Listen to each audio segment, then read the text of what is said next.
ಅದು ನೂರಾರು ವರ್ಷಗಳ ಇತಿಹಾಸವಿರೋ ಸರ್ಕಾರಿ ಶಾಲೆ.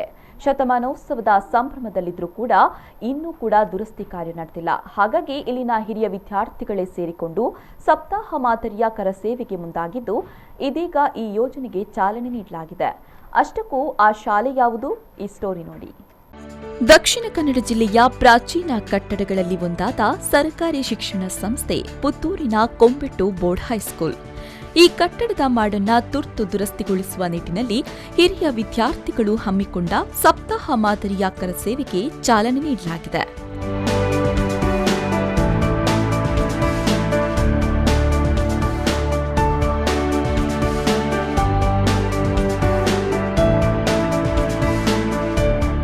ಸಾವಿರದ 1916ರಲ್ಲಿ ನಿರ್ಮಾಣಗೊಂಡ ಈ ವಿದ್ಯಾದೇಗುಲ 104 ವರ್ಷಗಳ ಭವ್ಯ ಇತಿಹಾಸವನ್ನ ಧಾರಣೆ ಮಾಡಿಕೊಂಡಿದ್ದು, ಇಲ್ಲಿಯವರೆಗಿನ ತನ್ನ ಅಪೂರ್ವ ಹಾದಿಯಲ್ಲಿ ಲಕ್ಷಾಂತರ ವಿದ್ಯಾರ್ಥಿಗಳನ್ನು ಸೃಷ್ಟಿಸಿ ಸಮಾಜಕ್ಕೆ ಸಮರ್ಪಣೆ ಮಾಡಿದೆ.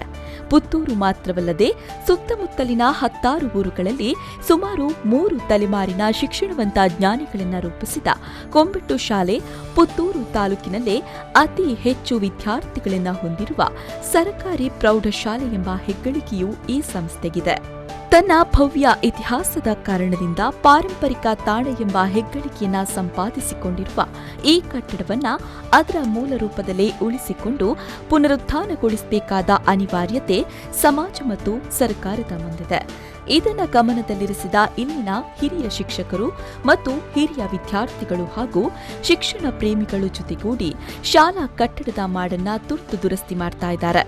ಸಂಪ್ರದಾಯದಂತೆ ಕಾಮಗಾರಿ ಆರಂಭಕ್ಕೂ ಮುಂಚೆ ಬಾಳೆ ಎಲೆಯಲ್ಲಿ ಅಕ್ಕಿ, ತೆಂಗಿನಕಾಯಿಯನ್ನ ಮುಂದಿಟ್ಟು ದೀಪ ಪ್ರಜ್ವಲಿಸುವ ಮೂಲಕ ಕೆಲಸಕ್ಕೆ ಚಾಲನೆ ನೀಡಲಾಯಿತು. ಹಿರಿಯ ವಿದ್ಯಾರ್ಥಿ ಬಲರಾಮ ಆಚಾರ್ಯ ಅವರು ದೀಪ ಪ್ರಜ್ವಲಿಸಿ ಉದ್ಘಾಟಿಸಿ ಮಾತನಾಡಿದರು. ಆದ್ರೆ ನಮ್ಮ ಮುಂದೆ ಒಂದು ದೃಷ್ಟಿ ಇದೆ, ಏನಂದ್ರೆ ಈ ಕೆಲಸ ಆಗ್ಬೇಕು ಅಂತ ಹೇಳುವಂಥದ್ದು. ಆದ ಕಾರಣ ನಾವೆಲ್ಲರೂ ಸೇರಿ ಇದನ್ನು ಮಾಡೋಣ. ಖಂಡಿತವಾಗಿಯೂ ನನ್ನ ವೈಯಕ್ತಿಕವಾಗಿ ನಾನು ಹಳೆ ವಿದ್ಯಾರ್ಥಿ, ನನ್ನ ಮಗ ಕೂಡ ಇಲ್ಲಿ ಹಳೆ ವಿದ್ಯಾರ್ಥಿ, ದೊಡ್ಡ ಮಗ. ಹಾಗಾಗಿ ನಮ್ಗೆ ಇದೊಂದು, ಮತ್ತು ನಾವು ನೆರೆಕೆರೆಯಲ್ಲೇ ಇರುವವರು, ಹತ್ತಿರವೇ ಇರುವವರು. ಹಾಗಾಗಿ ನಮ್ಮ ಸಂಪೂರ್ಣ ಸಹಕಾರವನ್ನು ಈ ಕಾರ್ಯಕ್ಕೆ ಕೊಡ್ತೇವೆ ಅಂತೇಳಿ ನಾನು ಈ ಸಂದರ್ಭದಲ್ಲಿ ಹೇಳಿಕ್ಕೆ ಇಚ್ಛಿಸ್ತೇನೆ. ಮತ್ತೆ ಇದು ಈಗಾಗಲೇ ಹೇಳಿದ್ರು, ನಗರಸಭೆಯಿಂದ ಇನ್ನು ಏನು ಮತ್ತೆ ಪ್ರಾಧಿಕಾರ ಕೊಡೋದ್ರಿಂದ ಅಥವಾ ಎಲ್ಲ ಸೈಡಿಂದ ಸರ್ಕಾರದ ಇದರಿಂದ ಏನು ಸಹಕಾರ ಇವರು ನಿರೀಕ್ಷೆ ಮಾಡ್ತಾರೆ, ಅದಕ್ಕೆಲ್ಲ ಸಹಕಾರ ಸಿಗ್ಬಹುದು ಅಂತ ಹೇಳುವ ನಿರೀಕ್ಷೆಯಲ್ಲಿದ್ದೇವೆ. ಅಂತೂ ಸೇರಿದವರು ಎಲ್ಲರೂ ಕೂಡ ಮತ್ತು ಸೇರದವರು ಕೂಡ ಇದಕ್ಕೆ ಸಹಕಾರ ಕೊಟ್ಟು ಇದು ಯಶಸ್ವಿಯಾಗಲಿ ಅಂತೇಳಿ.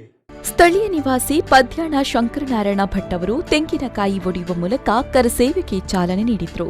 ಈ ಸಂದರ್ಭದಲ್ಲಿ ಹಿರಿಯ ವಿದ್ಯಾರ್ಥಿಗಳಾದ ನಗರಸಭಾ ಅಧ್ಯಕ್ಷ ಜೀವಂಧರ್ ಜೈನ್, ನಗರಸಭೆ ಸ್ಥಾಯಿ ಸಮಿತಿ ಅಧ್ಯಕ್ಷೆ ಗೌರಿಬನ್ನೂರು, ನಗರ ಯೋಜನಾ ಪ್ರಾಧಿಕಾರದ ಅಧ್ಯಕ್ಷ ಭಾಮಿ ಅಶೋಕ್ ಶೆಣೈ, ಎಂಎಸ್ ರಘುನಾಥ್ ರಾವ್, ಸುರೇಶ್ ಶೆಟ್ಟಿ, ಮಾಜಿ ಪುರಸಭಾ ಅಧ್ಯಕ್ಷ ರಾಜೇಶ್ ಬನ್ನೂರು, ನಗರ ಯೋಜನಾ ಪ್ರಾಧಿಕಾರದ ಮಾಜಿ ಅಧ್ಯಕ್ಷ ಕೌಶಲ್ ಪ್ರಸಾದ್ ಶೆಟ್ಟಿ, ನಗರಸಭೆ ಸದಸ್ಯ ಪಿಜಿ ಜಗನ್ನಿವಾಸ್ ರಾವ್ ಅವರು ತುರ್ತು ಕಾಮಗಾರಿಗೆ ಧನ ಸಹಾಯ ಅಥವಾ ವಸ್ತು ರೂಪದಲ್ಲೂ ಸಹಕಾರ ನೀಡುವಂತೆ ಹಿರಿಯ ವಿದ್ಯಾರ್ಥಿಗಳ ಸಹಕಾರ ಕೋರಿದರು. ಆಶಯ ಸಹಾಯಸ್ತ ಎಲ್ಲ ಈ ಶಾಲೆಯ ಮೇಲಿರಲಿ. ಇದೊಂದು ಚರಿತ್ರೆಯಲ್ಲಿ ನಮ್ಮ ಸರಕಾರಿ ಪದವಿ ಪೂರ್ವ ಕಾಲೇಜು ಅನ್ನೋದು ಇರಲಿ. ಇಲ್ಲಿ ಎಷ್ಟೋ ವಿದ್ಯಾರ್ಥಿಗಳಿದ್ದಾರೆ, ಎಷ್ಟೋ ನಮ್ಮ ಅಧ್ಯಾಪಕ ಸಮೂಹ ಇದೆ. ಬಹುಶಃ ನಾನು ಮೊನ್ನೆ ಇವರು ಸುಜೀಂದ್ರ ಪ್ರೊಫೆಸರ್ ಅಲ್ಲಿ ನೀವೊಂದುಗಳಿಗೆ ಬರಬೇಕು ಸರ್ ಅಂತ ಹೇಳುವಾಗ, ಇಲ್ಲ ಮೇಡಮ್ ನಾನು ಸ್ವಲ್ಪ ಒತ್ತಡದಲ್ಲಿ ಇದ್ದೇನೆ, ನನಗೆ ಅಲ್ಲಿ 9 ಗಂಟೆಗೆ ಹೋಗಬೇಕು ಅಂತ ಹೇಳಿದ್ರು. ಆದ್ರೂ ನನ್ನ ಲೆಕ್ಕದಲ್ಲಿ 25,000 ಬರೆಯಿರಿ ಮೇಡಮ್ ಅಂತ ಹೇಳಿದ್ರು. ಹಾಗೆ ನಾನು ನಿನ್ನೆ ಉಷಾ ಮೇಡಮ್ಗೆ ಫೋನ್ ಮಾಡಿದೆ, ಅವ್ರು ಹೇಳಿದ್ರು ನಾನು ಹಣ ಕಳಿಸ್ತೇನೆ ಅಂತ. ಹಾಗೆ ಎಲ್ಲೋ ಹಣಿ ಕೂಡಿ ಹಳ್ಳ ಆಗಲಿ, ಈ ಶಾಲೆ ಒಂದು ಒಳ್ಳೇದಾಗ್ಲಿ, ಉಳಿಲಿ, ಬಡವರ ಶಾಲೆಯಾಗಿರ್ಲಿ. ಹಾಗೆ ನಮ್ಮ ಎಲ್ಲ ಈ ಪುತ್ತೂರಿನ ಜನತೆಗೆ ಒಂದು ಒಳ್ಳೆಯ ಬದುಕನ್ನು ಕಟ್ಟಿಕೊಟ್ಟಂತ ಈ ಶಾಲೆ ನಿಮ್ಮೆಲ್ಲರ ಆಶಯದಿಂದ ಇದು ನಾವುಗಳು ಬೆಳೆದಾಗೆ ಇದು ಕೂಡ ಬೆಳೀಲಿ. ತುರ್ತು ಕಾಮಗಾರಿಗಳು ಹಿರಿಯ ವಿದ್ಯಾರ್ಥಿಗಳ ನೆರವಿನಿಂದ ಈಗಾಗಲೇ ಆರಂಭಗೊಂಡಿದ್ದು, ಶ್ರಮದಾನದಿಂದ ಶಾಲೆಯ ಹೆಂಚು ತೆಗೆಯುವ ಕೆಲಸ ನಡೀತಾ ಇದೆ. ಆರ್ಥಿಕ ನೆರವು ನೀಡುವ ಹಿರಿಯ ವಿದ್ಯಾರ್ಥಿಗಳು ಯೂನಿಯನ್ ಬ್ಯಾಂಕ್ ಖಾತೆ ನಂಬರ್ 52010161779971 ನೀಡಬಹುದು.